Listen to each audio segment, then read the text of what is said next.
Olá, sejam todos bem-vindos a mais um programa Agnello Corbellino, seu talk show de negócios, de cultura, arte e lazer, política também, aqui na TV Mato Grosso, canal 27. Nosso entrevistado de hoje veio lá de Brasília, 1976. Formado na Universidade de Brasília, no curso de jornalismo, veio atuar no estado de Mato Grosso. Já sabe quem é? Fique comigo. Daqui a pouco você vai conhecer esse personagem ilustre aqui de Mato Grosso.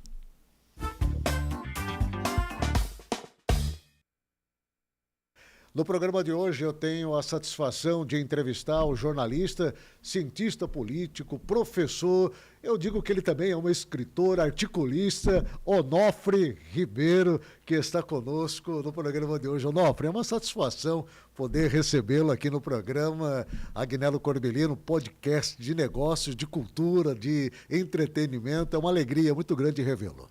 Ô, Agnello, muito obrigado. O prazer é meu e é bom rever um amigo. A gente andou um pouco distante aí ultimamente. Verdade. Né? Eu andei um pouco tempo fora, mas venho matar a saudade e ter o prazer de voltarmos a ter boas conversas, como já tivemos. Com certeza. Olha, eu tive a oportunidade já de trabalhar ao lado de Onofre Ribeiro na TV Cidade Verde, ao lado também do querido Igor Tax, né? Em algumas oportunidades, e é sem dúvida nenhuma uma das cabeças pensantes mais interessantes que nós temos hoje no estado de Mato Grosso. Desculpe-me até referi-lo assim, cabeça pensante, né? Porque hoje o que nós mais percebemos é que está faltando exatamente pessoas que pensam, pessoas que saibam discutir, conversar, Onofre, e tentar enxergar de uma maneira mais ampliada e plural as coisas que acontecem ao nosso redor. Não sei se você tem essa percepção também. Eu vou culpar as redes sociais. Não que elas tenham pecado nisso, é que você não pode... você, como eu, é casado. A gente tem conversas em casa com os filhos, tem problemas, soluções, almoços, macarronada, coisas assim de uma família. Você não pode ignorar isso e se prender em outras coisas. Você pode fazer o que você quiser, mas a família ali no primeiro plano. A gente hoje está preso nisto aqui 100% e parou de olhar para dentro de si mesmo. Cara, eu tenho 82 anos de vida. O que eu li, vivi, escrevi, viajei, conversei, é uma monstruosidade. Isso aqui não pode me dominar. Eu tenho que dar valor ao que está aqui. Isso aqui ajuda. Apenas para atualizar, não para me dominar. Bom, eu quero daqui a pouco poder aprofundar um pouquinho mais a respeito das redes sociais. E com a sua sabedoria, obviamente, nós vamos entender algumas situações mais. Mas eu quero falar do seu início, da sua chegada aqui no estado de Mato Grosso. Por formação, você é jornalista, se formou na Universidade de Brasília. Sim. Você veio para Mato Grosso no ano de 1976. Século passado, Século passado.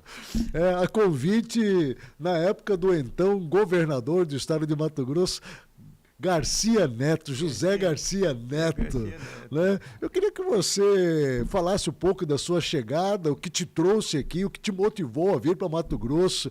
Naquela ocasião, Cuiabá, a capital, tinha 100 mil habitantes, hoje tem quase 700 mil habitantes. Pois é. Cresceu 7 vezes, Muito. 7 vezes a população. Eu trabalhava no Jornal de Brasília, em Brasília, cobria política para o jornal e... O doutor Garcia era o governador, a divisão de Mato Grosso era uma briga de cachorro grande entre Campo Grande e Cuiabá e estava no auge. Era dois pitbull, as lideranças do sul contra as do norte, era uma coisa assustadora o clima entre Cuiabá e Campo Grande. E o governador, aqui a comunicação era muito frágil. Aí ele decidiu que era preciso dar uma reforçada, porque Cuiabá estava apanhando feio de Campo Grande. Em Campo Grande estavam os 3 senadores, eram de lá. Os 8 deputados federais, 4, os mais efetivos eram de lá. Dos 24 estaduais, 12, os mais efetivos eram de lá. A gente aqui era meio pacatão, sabe? Aí ele queria dar uma reforçada na comunicação do governo e mandou procurar em Brasília alguém que pudesse vir. Ninguém queria vir. A fama de Mato Grosso naquele momento era muito ruim. Índio na rua, jacaré e onça, né? Aí eu vim conhecer. Recebi um convite no Jornal de Brasília, onde eu trabalhava. Você quer ir para Mato Grosso?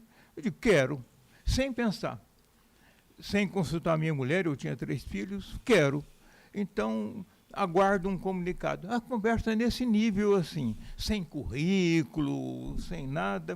Eu era muito respeitado no Jornal de Brasília, por isso que veio o convite da direção do jornal para mim para Mato Grosso. Fernando Câmara. Aí um dia me telefonou um cara que era o diretor de comunicação do governo, chamado Levi.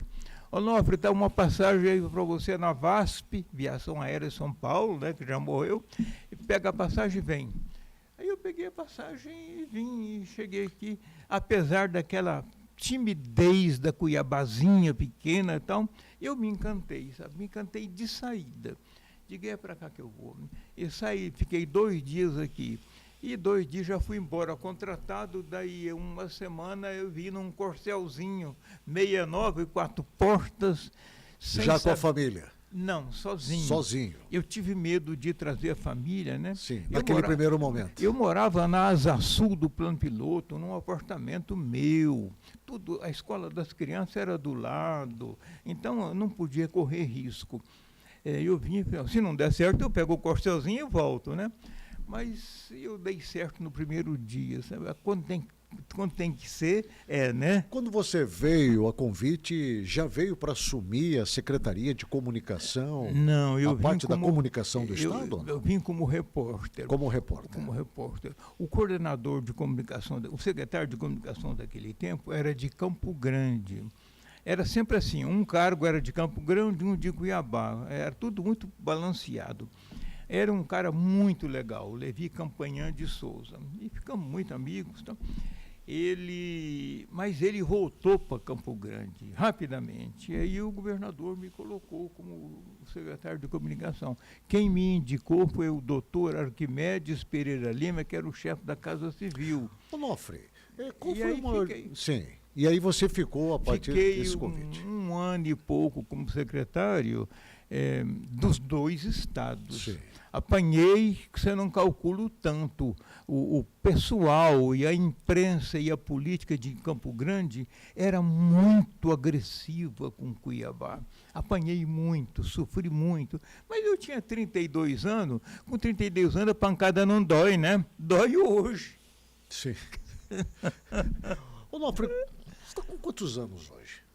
Eu tenho 82 e 53 exclusivos de jornalismo. Pois é, você, sem dúvida nenhuma, talvez é um dos jornalistas ainda em atividade, dos poucos que ainda temos aqui no estado de Mato Grosso. Nessa faixa de idade, né? Nessa faixa de idade. Né? Olha, e tem mais, e não estou pretendendo parar, não. Eu espero que não, eu acho que você tem potencial ainda para se comunicar e comunicar com o Estado numa enormidade. Eu estudei, li muito, trabalhei muito, viajei Sim. muito. Na verdade, eu me preparei muito a vida toda, porque a vida sempre me cobrou muito, viu, Guinelo? Eu imagino. Agora, Onofre, ouvindo você falar do começo, com as dificuldades que tínhamos, né, os embates entre Cuiabá, Campo Grande, nesse processo divisório do Estado, né, que se consolidou, Mato Grosso do Sul. Em 77, separou em 79. Em 79. Qual é a análise que você faz, olhando no retrovisor, desse período da comunicação do Estado com a comunicação presente hoje? Passado aí esses mais de 50 anos. Cuiabá tinha 3 jornais. Sim. O Diário de Cuiabá, o mais antigo era o Estado de Mato Grosso, e o Diário de Cuiabá e um jornal menor chamado Equipe. Tinha uns pequenos jornalecos semanários, mensários e tal. Tinha 4 emissoras de rádio, 3 emissoras de rádio, 3. Rádio Voz do Oeste, AM, Rádio Cultura e Rádio Difusora Bom Jesus de Cuiabá. No interior tinha um ou outro jornaleco, tinha 2 jornais melhores em Rondonópolis, a Folha de Rondonópolis e a Tribuna, e tinha uma rádio em Rondonópolis e era só. O senhor chegou de fundar uma rádio aqui. Fundei 2. 2 rádios, né? 2 rádios. Quais foram? A Vila Real, Sim. que hoje ainda é Vila Real, Certo. e a Rádio FM 99, que hoje é a Gazeta FM em Cuiabá. O senhor também atuou como editor de revistas aqui no estado. Sim, 2 grandes revistas. Uma chamada Contato, na época da divisão, que era para mostrar que o estado era viável. Foi uma coisa assim, uma intuição divina, porque quando separou o estado, o Guinelo, aqui ficou muito depressivo, nós aqui do norte. E eu caí em campo essa revista para mostrar as potencialidades. Viajei esse Mato Grosso todo de carro, de barco, viajei de avião, e os carros daquela época eram aqueles carros. E essa revista durou 15 anos e ela fez isso, ela tem a ver, porque eu cuidava da economia, da política, da sociologia, foi um comportamento, foi muito bom. E depois foi a revista RDM, mais recente, há 10 anos atrás, também deu a mesma característica nela. Eu tenho formação em história, e quem é ligado à história, você sempre trabalha o contexto das coisas. Sim. Não é só um ponto. Você pega um ponto e amplia ele. Eu sempre fui de ampliar as coisas, né? Dessa formação de história. O senhor também viu nascer os portais de notícias aqui. Inclusive o senhor faz parte. Vi surgir outras emissoras de rádio, os jornais perderem a força, virem os sites estão perdendo a força, estão vindo os podcasts, que é o seu caso aqui, que é uma comunicação mais informal e mais específica, que é uma linguagem diferente, não é aquela linguagem formal, e vi 79% dos brasileiros se informam pelo WhatsApp. Pelo WhatsApp. Então, eu estou vendo isso, um mundo novo surgindo. Por isso, no começo, eu citei a rede social. Eu não sou contra. Eu só acho que a gente tem que ir além dela, senão ela domina a gente. Por isso que eu quero voltar à pergunta novamente. Passaram todos esses anos e toda essa gama de informação adquirida através da sua participação de vários veículos de comunicação, impresso, rádio, TV, internet, enfim. Nós desaprendemos a comunicarmos ou nós evoluímos nesse aspecto? Nós evoluímos. Evoluímos. Nós evoluímos. As gerações novas, sim. Em 2005 surgiu o smartphone, que é isso aqui. Certo. 2008 surgiu o Facebook, Instagram, WhatsApp, e eles trouxeram uma forma de comunicação nova. Do mesmo modo que houve um momento que você não tinha rádio, que você não tinha TV no Brasil. Eu morava no interior de Minas, na década de 50, não existia TV lá. A TV veio para ajudar. E quando vem, muda o que estava para trás e cria o novo. O que está acontecendo agora é isso, Guinelo. O que estava para trás está sendo trocado pelo novo. Que daqui a alguns anos o seu neto ou sua neta vai rir do WhatsApp, vai rir do Facebook, do Instagram. A inteligência artificial está vindo exatamente para substituir tudo isso. A inteligência artificial que vai substituir tudo isso e vai trazer novidades absurdas. Então é evolução. E eu penso que tudo que o ser humano ele é movido por uma energia de evolução, sabe? E ir para frente. Tem muita coisa ainda para acontecer, né? Total. Onofre, você é uma das pessoas mais consultadas dentro do ambiente político. A sua experiência demonstra exatamente uma condição de visão extraordinária com relação a este campo, né? Como é que você está analisando esse processo político, essa evolução política no estado de Mato Grosso, a contar do momento em que você chegou aqui, né? Como é que você enxerga Mato Grosso dentro desse contexto hoje? Quando Mato Grosso não era dividido, os grandes líderes estavam em Mato Grosso do Sul, porque lá estava a grande economia, que era a pecuária do Pantanal. Aqui nós não éramos tão ricos. A grande economia do Pantanal nossa aqui pertencia aos mato-grossenses do Sul. Então, a gente aqui era pobre. Quando separou o Estado, surgiram lideranças. A maior liderança que surgiu naquele momento foi o Júlio Campos.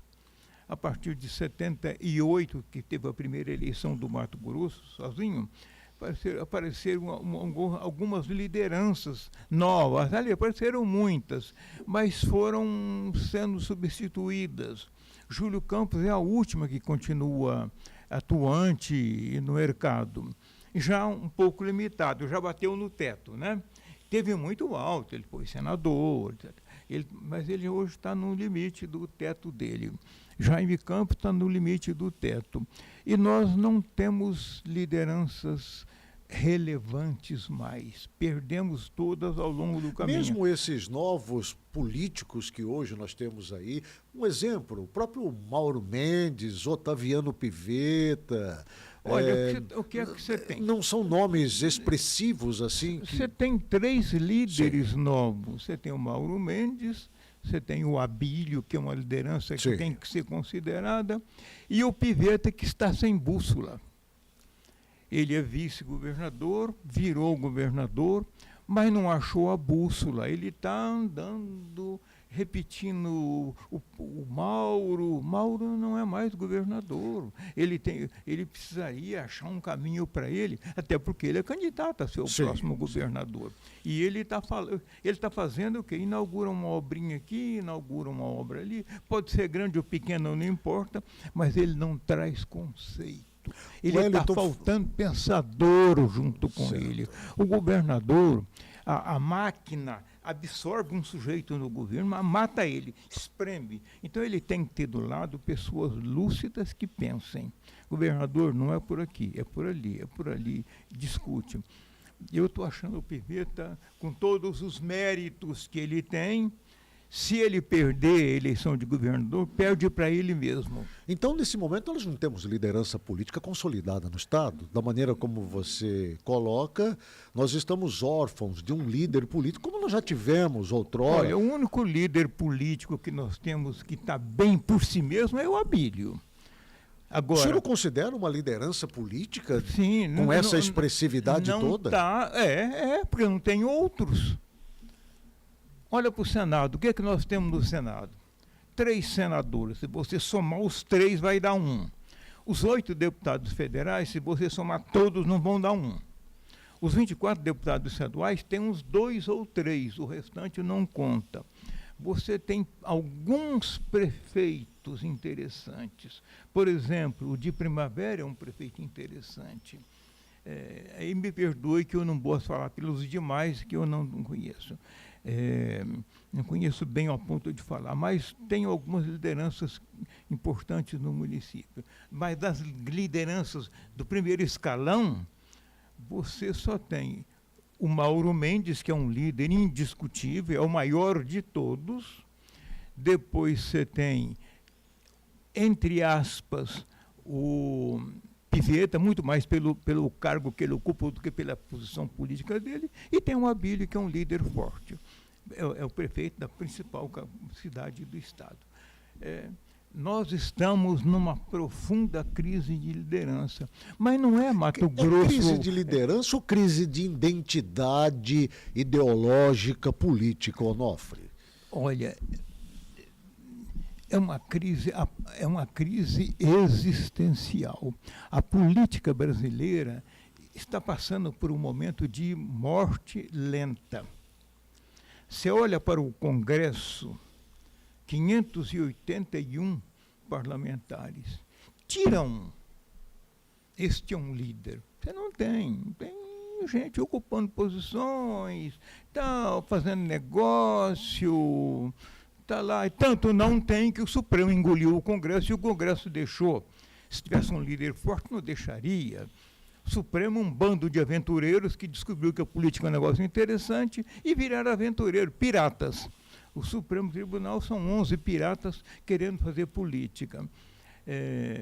O presidente da República é um homem que está trabalhando uma reeleição para ele mesmo, porque não é isso, ele é de um outro tempo, de uma outra visão.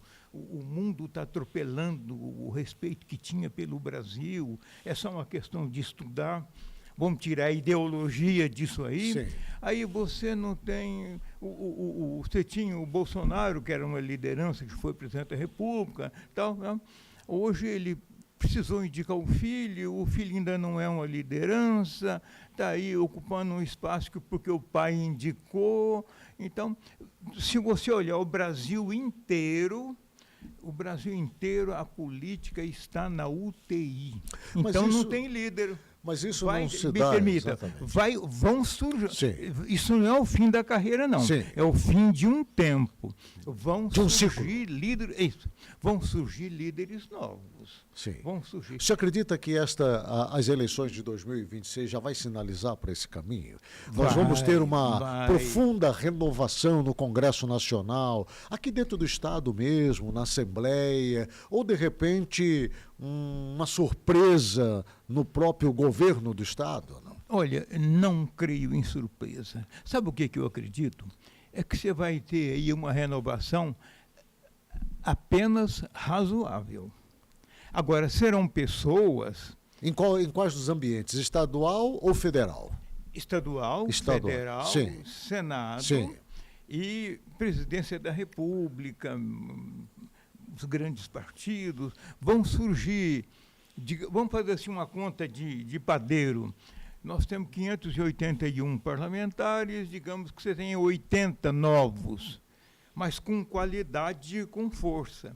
Eles conseguem criar uma cultura que vai, nos próximos 4 anos, que vai mudando. A grande eleição que o Brasil vai experimentar, vai ser a eleição de 2030.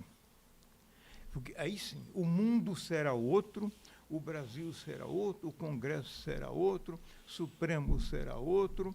Esses próximos 4 anos agora, que serão fruto da eleição deste ano, é de tumulto. É de tumulto porque você vai ter os velhos não querendo sair, os novos querendo espaço. Tem um exemplo que eu não quero que seja o exemplo, mas esse Nicolas, por exemplo, aquele Van Hatten, são meninos. Eles provocam muita confusão com os velhos. E os velhos não acompanham. Eu não sei você, mas eu tenho netos. Para conversar com eles, eu preciso ter um jeito de conversar, porque eles não conversam comigo porque eu sou o avô. Eles conversam com o homem. Eu tenho que ter capacidade de conversar com eles sem me impor o dedo no nariz, que eles não aceitam. Tem que ser uma conversa de nível. Agora, então Onofre, vai ser isso. Você está falando aí numa mudança de comportamento, de visão, né? Nós estamos falando de Brasil, né? Antes de eu aprofundar contigo nesse tema, nesse assunto, eu queria voltar aqui para o estado de Mato Grosso, porque a percepção que eu tenho na sua fala é de que você não está muito esperançoso que teremos assim grandes mudanças nas eleições aqui do estado de Mato Grosso, tanto dentro do parlamento estadual como também no ambiente federal, e aí Câmara Federal e Senado. Você acredita que haverá uma mudança muito pequena, muito rasa ainda? Eu imagino que o Mauro Mendes se eleja senador. Certo. É preciso saber se ele, como senador, tem o perfil que ele tem de governador. Sim. É outro mundo. Porque é um outro ambiente. É outro ambiente. Sim. Aqui o governador decide, eu Sim. quero fazer tal coisa, Sim. e se não for possível fazer por decreto dele próprio, ele manda para a Assembleia e liga para o presidente da Assembleia. Está indo aí um projeto, eu quero que passe. Sim. Como aqui é um ambiente doméstico, passa. Negocia alguma coisa e passa. Lá em Brasília, não. Aí é outro nível. Precisa saber em que escalão ele vai chegar lá, né? Ele vai chegar lá, de repente, o Mauro Mendes. Caso ele seja eleito. Eu acho muito difícil ele não ser eleito, mas digamos que ele seja eleito. Ele chega lá, é preciso ver, de repente, não é um ambiente dele. E ele chega lá, não é, ele é um executivo, um cara que...